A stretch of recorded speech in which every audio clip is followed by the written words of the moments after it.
Assalamualaikum warahmatullahi wabarakatuh. Hello everyone, my name is Muhammad Adib Amrullah. I would like to deliver our paper under the title Delusion of Power Knowledge, the Use of Sacred Texts for Religious Politicization in Indonesia.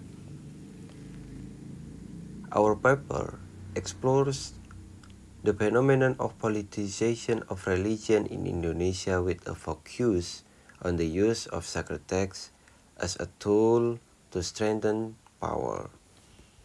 In this context, the concept of power knowledge is studied to understand how knowledge, especially related to sacred texts, is used as an instrument to achieve political goals.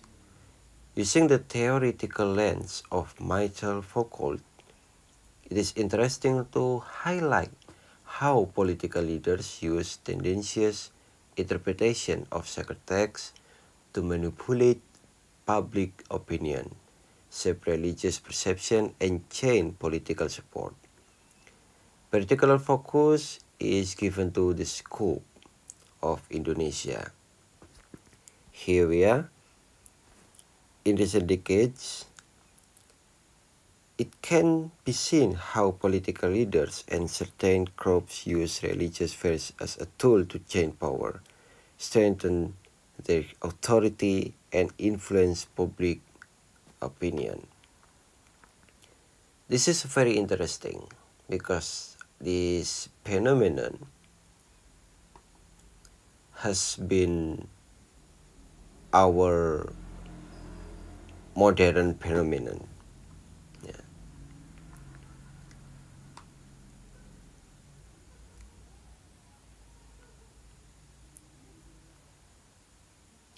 Politicization in Indonesia, especially for religion, in the context of religion is often used as a means of supporting political activities by a number of elite groups, such as the use of religious symbol when campaigning, especially the use of sacred texts, which are often used as a tool of religious politicization. For example, we choose one of the most popular tragedy in Indonesia. The politicization of religion is common is the word politics in Indonesia. As we wrote in the paper, as happened during the political contestant of the 2017 regional election in Jakarta.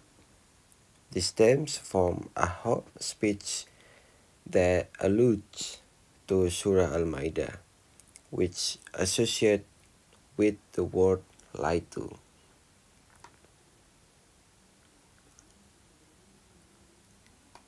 The statement used by Ahok seems to question and oppose the user behind the truth of Al-Ma'idah verse 51 for political purposes. This moment was actually used by his political opponent to ask the people of Jakarta not to vote for leaders who blaspheme. This request became even stronger when it received legitimacy from the Indonesian Ulama Council. In the development of the history of human civilization, as we know, the relationship between religion and politics is very closely related, as if it will never end. Even today, it is still always a very interesting thing to discuss.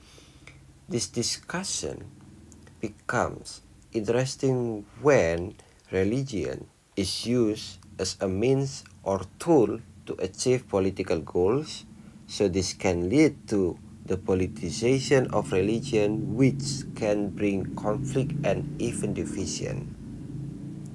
The politicization of religion is a moment of political agenda that almost occur in every country, one of which in Indonesia.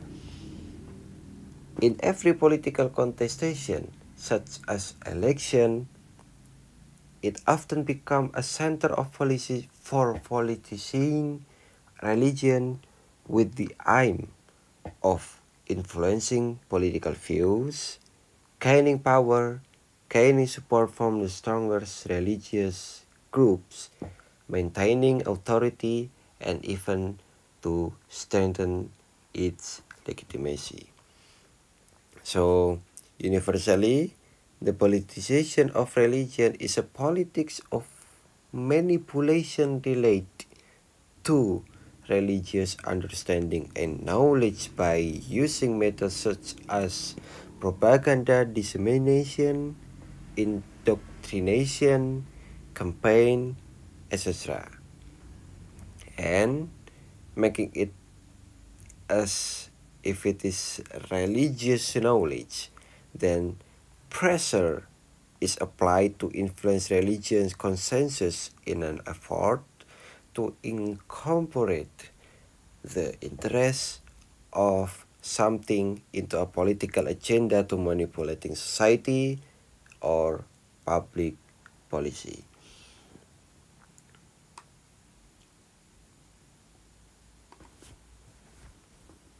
So the word politicization of religion is more of or less the same as politicized religion. So in the context of this term, what is meant by the politicization of religion is the use and instrumentalization of religion for political purpose. In contrast, the term politics of religion means that religion should be useful to achieve something for society through aspiration on the political track. Here, we are going to delusion of power knowledge. According to Foucault, power is not just a hierarchical structure held by government institution, but a network of relations that are whispered through the social strata.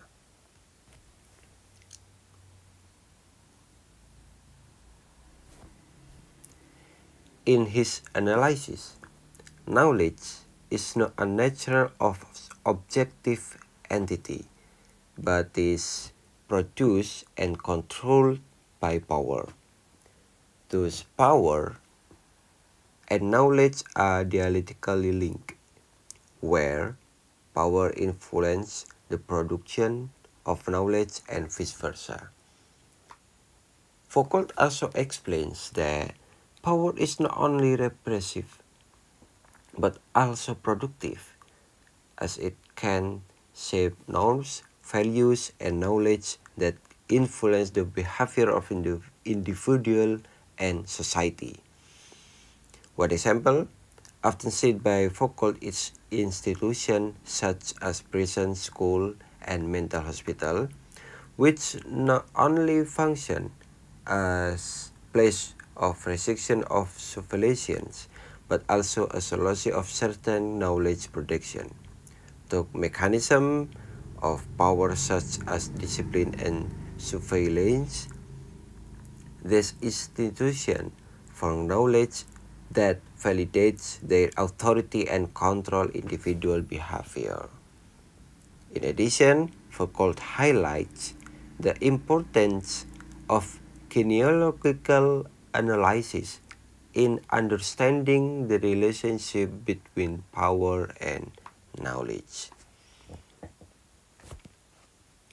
Especially in Indonesia, again, In Indonesian context, the politicization of religious verses can be seen as one of the manifestation of power described by Foucault theory. So, by tracing the origin of ideologies, practice, and institution, genealogical analysis reveals how knowledge is produced, disseminated, and received in a society. Understanding the relationship between power and knowledge demands a study that not only focuses on the former structures of power, but also on the process that shape and sustain knowledge in society. Specific to the direct relationship with knowledge, Foucault invites his readers to look more intensely at the political phenomenon itself. So, the holder of this power is the decider. So, ideally political actors are intellectuals, because knowledge and power are integral subjects that are interrelated. By intellectual and even clerics who are involved in political contestation, it is hoped that they can bring the direction of power for the better. Unfortunately, as previous example, intellectuals often play different roles, including as perpetration of religious politicization.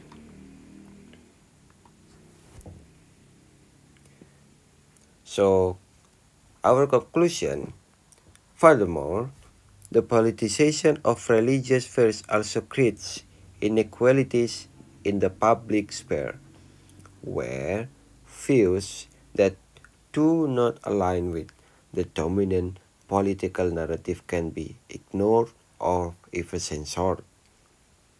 Therefore, it is important to critically examine how the politicization of religious affairs can affect practical political dynamic and democratic values in this unique Indonesian context.